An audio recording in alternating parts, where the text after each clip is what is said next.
Ogun State Governor denies withdrawing from Amotekun Regional Security Outfit. Rapist of Ogun NYSC member nabbed in Mowe. On the international scene, protests escalate in Iran over last week's downing of a Ukrainian civilian passenger jet. And in sport, Nigeria Olympic Committee indicts AFN President Ibrahim Gusau.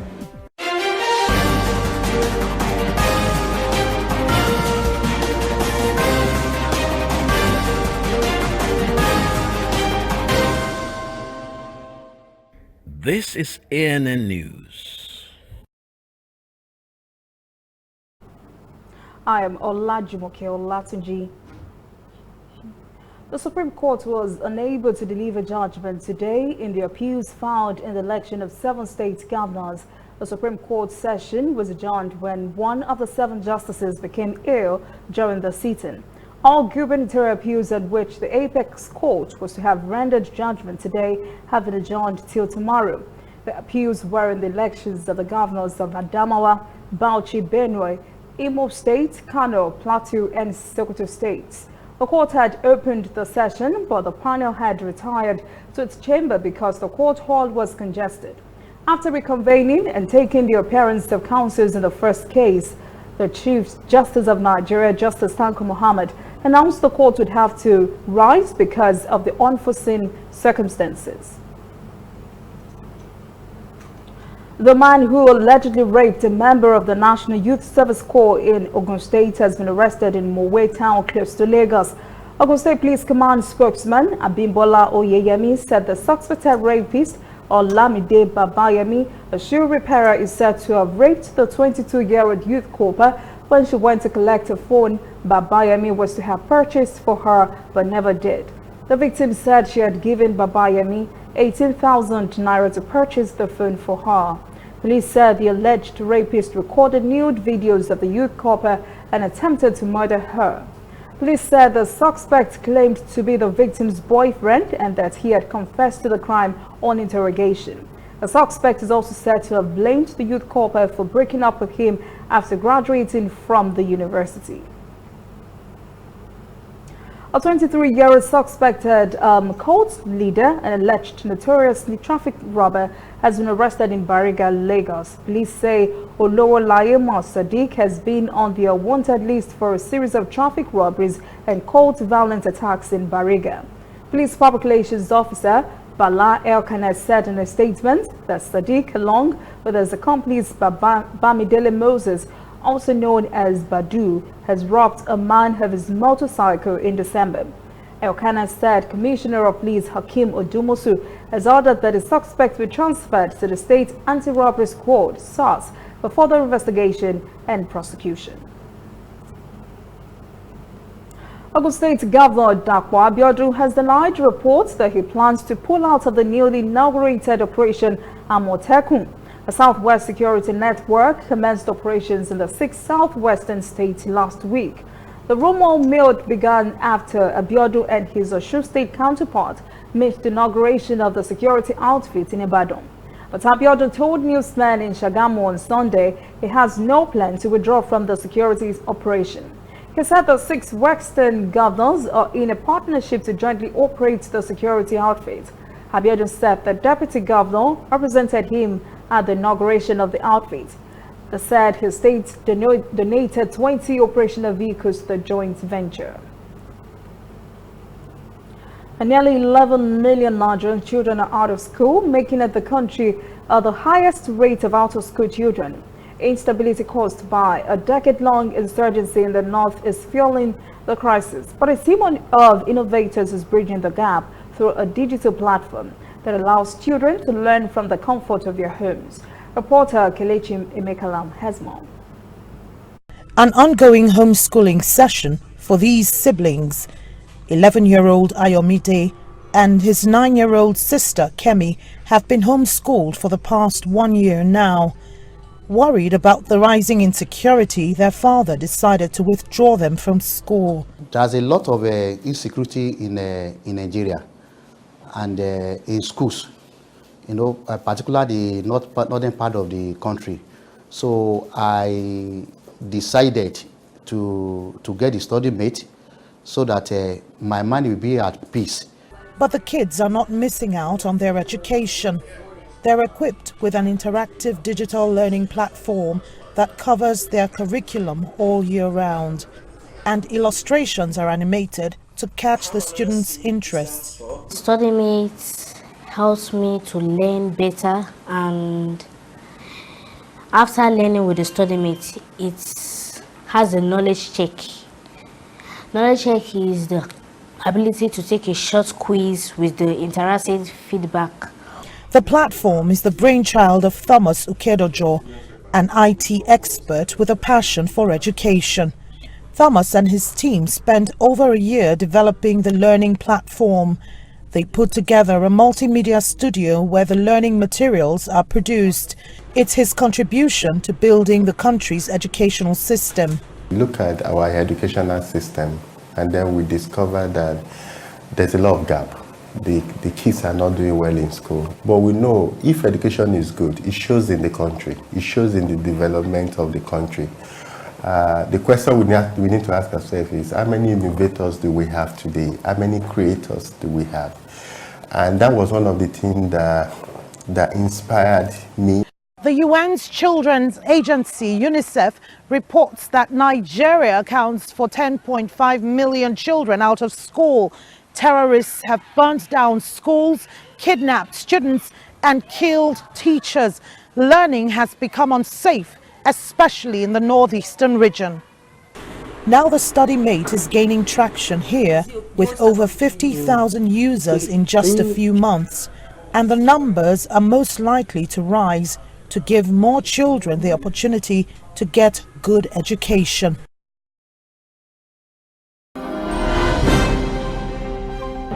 Coming up, African stories, 41 dead, widespread destruction in Angola, heavy rains. And later, international news. Protests escalate in Iran over last week's downing of a Ukrainian civilian passenger jet.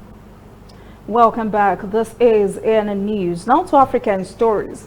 Angola's Interior Minister Eugenio Cesar Laborio says heavy rains that struck the country last week have left 41 persons dead and caused widespread destruction. The minister told the press the country has been witnessing heavy rainfall in recent days, which has caused flooding, destruction of infrastructure and crops, as well as loss of lives. The rains have also caused electricity outages and water supply cuts. Many roads and bridges are also damaged or destroyed. The minister said economic growth has been negatively affected. At least 2,500 families across the country were affected by the rains, and nearly 400 homes were destroyed and more than 900 homes flooded. A dozen churches were also reportedly wiped out.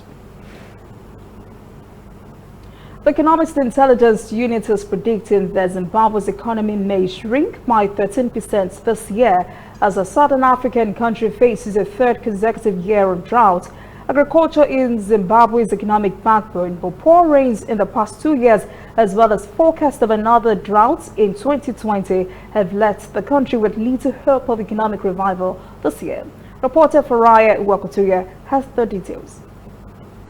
The bleak projections are contrary to those of Finance Minister Mthuli Ncube, who believes the economy will rebound and register at least 4% growth.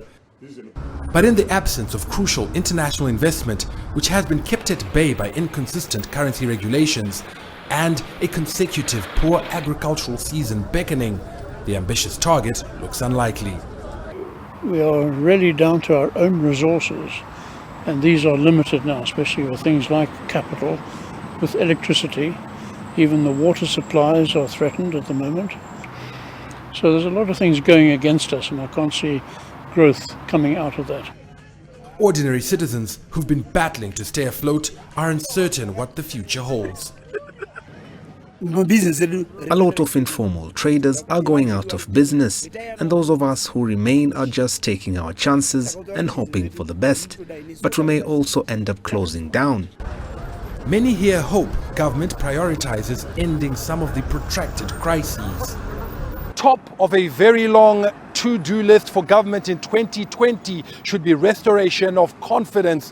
And for many here, that begins by addressing the currency issue. Despite reintroducing the Zimbabwe dollar and launching an interbank foreign currency market, problems abound.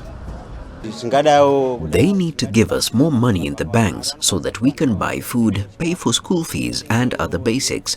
What we are currently able to withdraw can't meet those expenses. It's debatable whether Zimbabwe will shrink or grow, or by how much, but there's something that some here feel is without dispute.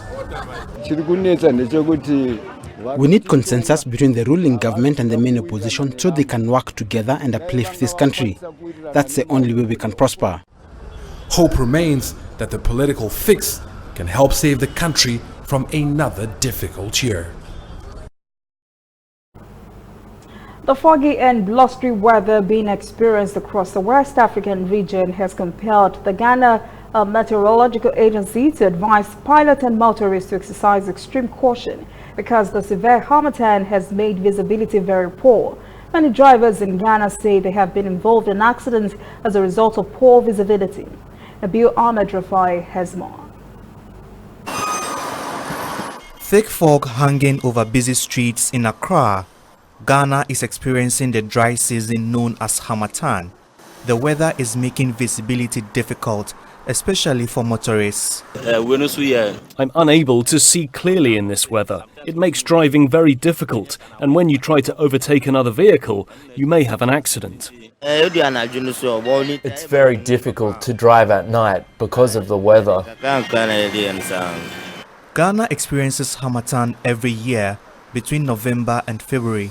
It comes along with low humidity and dusty wind, which blows from the Sahara Desert. Ghana saw its harshest harmattan season between 2005 and 2006. Meteorologists predict the country could experience more intense dry weather and poor visibility this year.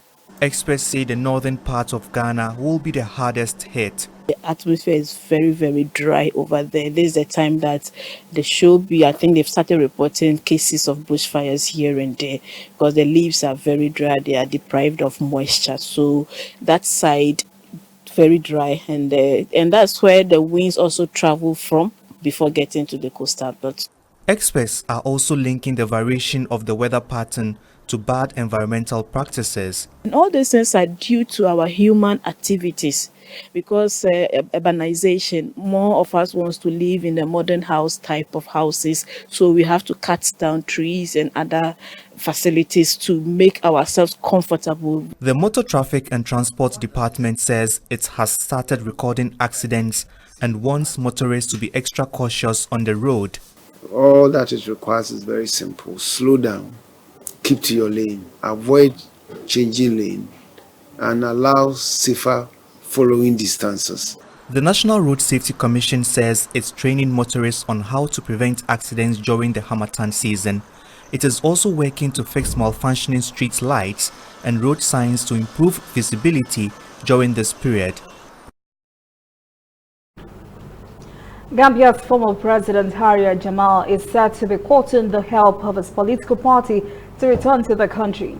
Bloomberg is reporting the Alliance for Patriotic Reorientation and Construction Party is planning a protest that would urge the United Nations, African Union and Economic Commission of West African States, ECOWAS, to make good on their commitments to make possible Jammeh's return to the Gambia. When Jammeh refused in 2017 to step down for current President Adama Barrow, who had won the December 2016 elections, international bodies eager to get Jammeh to step down and leave the country included a clause that Jammeh could return at a time of his choosing. Jammeh had been living in exile in Equatorial Guinea. He ruled the Gambia for 22 years. Barrow will seek re-election next year, even though he had agreed earlier to step down after a 3-year transition period. Last week, he formally registered his own political party, the National People's Party. When we return, international news. Protests escalate in Iran over last week's downing of a Ukrainian civilian passenger jet. And later, sport. Nigeria Olympic Committee indicts AFN President Ibrahim Gusau.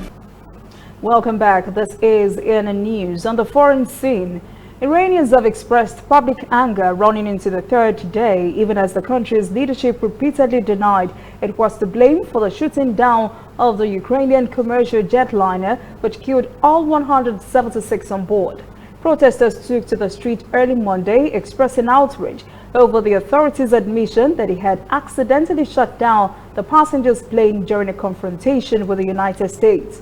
Videos from inside Iran showed riot police and protesters back on the streets on Monday after 2 days of violent anti-government demonstrations. Images of the earlier protests showed slogans against the supreme leader, pools of blood on the streets and gunfire in the air.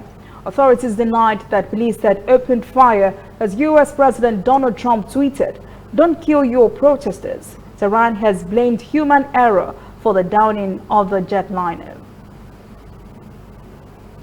Meanwhile, during a vigil held in honor of the 57 Canadians who died in the plane crash, Prime Minister Justin Trudeau has revealed he would seek justice for those killed. The Prime Minister said this was an avoidable tragedy and his government would not rest until there were answers. 3 members of Canada's Standing Rapid Deployment Team are already in Iran to establish a base of operations for the Canadian government in the wake of the crash. Foreign Affairs Minister Francois Philippe Champagne said on Sunday, Iran has approved visas for 6 more members of the team who are currently in Ankara, Turkey, as well as for 2 experts from the Transportation Safety Board. A spokesman for Champagne said the officials will be there to provide consular assistance to the families of the victims, including supporting repatriation of remains, to help identify victims and to assist in investigation. Canada's Transportation Board said on Sunday it also plans to deploy a second team of investigators who specialize in aircraft recorded download and analysis. Australian Prime Minister Scott Morrison has come under attack for his alleged slow response to the bushfires that have killed dozens of people and rendered many homeless. A new poll shows Scott Morrison's popularity has declined sharply. More than 11 million hectares of land have been razed and 2,000 homes in the country destroyed by the bushfires. The poll was taken after Morrison announced a $2 billion Australian bushfire recovery fund and called out 3,000 army reservists to back up state emergency workers, and many called this a slow response. The easing of trade tensions between the U.S. and China has brought hope to the U.S. boat industry. There is hope among many that the new trade agreement will lead to a discontinuation of trade hostilities between the 2 countries. Dan Williams has the rest of the story. From towering yachts to detailed model boats, the Chicago Boat RV and Sail Show has an impressive array of products on display. Sales of boats in the US domestic market have been riding a wave in recent years. An 11-year high in 2018 was followed by steady sales last year. But the sector has faced significant trade wins, most noticeably tariffs. It's absolutely had a major impact. This is our 29 QX. Stephen Wheatley is general manager of Rinker Boats, a company based in Indiana. We don't like increasing prices on our customers, but ultimately when those types of things are in place, just like any supply chain price increase, you have to pass that on. We can't, absorb those costs. It has to end up in the consumer's pocket. Rising tariffs over the past year have been like a shot across the bow for US boat companies. The tariffs on raw materials have increased the cost of production and made the completed boats more expensive to export. The tariffs mean US boat companies are now less competitive in overseas markets. It's just a costly exercise for an international customer to come to the U.S. to buy one of the boats, not only built by us at Formill, but other builders within the U.S. But there is hope. The new USMCA trade deal between the US, Canada and Mexico removed tariffs on steel and aluminum, moving between the 3 nations. While the Phase 1 trade agreement with China also points towards a de-escalation in trade tensions. Anytime we can get rid of uncertainty, with our supply chain, with the stuff that we're bringing in, that's good news for us. So yeah, any trade agreements that happen are going to be good news for the boating industry and pontoons in particular, again, just because of the aluminum that these things are made from. There are still a range of issues for US boat builders to navigate, not least with the European Union tariffs. But the industry will be hoping the recent trade deals are a sign of calmer waters ahead. Up next, sports. Nigeria Olympic Committee indicts AFN President Ibrahim Gusau. Please stay with us. Welcome back. This is ANN News and Sports. Nigeria is preparing for another attempt at qualifying for the Tokyo 2020 Olympic Games. The nation will battle 33 others in the men and 29 teams in the women's categories at the 2020 World Team Olympic qualifying tournament at the end of the month. 18 teams made up of 9 men and 9 women are expected to pick their slots to Tokyo 2020 from the Portugal showdown. The Nigeria Olympic Committee has indicted the suspended president of the Athletics Federation of Nigeria, Ibrahim Gusau. The committee ruled against his declaration of AFN's autonomy from the Ministry of Youth and Sports Development. The committee says the ministry will always supervise the national sport federations. The committee also endorsed the removal of Sunday Adeleye as AFN's technical director. The committee had quietly presented its report on the AFN situation to the Minister of Youth and Sports Development, Sunday Dare. The report had identified that most AFN board members had scores to settle among them. It also pointed to ego, emotions and sentiments that had threatened the sports ministry for the past 2 years. That is ANN News this evening. Thank you for joining us. For details on these and other breaking stories, visit our website, annafrica.news. Conversation continues on our social media platforms, Twitter, Instagram, and Facebook at ANN Africa TV. I am Olajumoke Olatunji. Have a pleasant evening.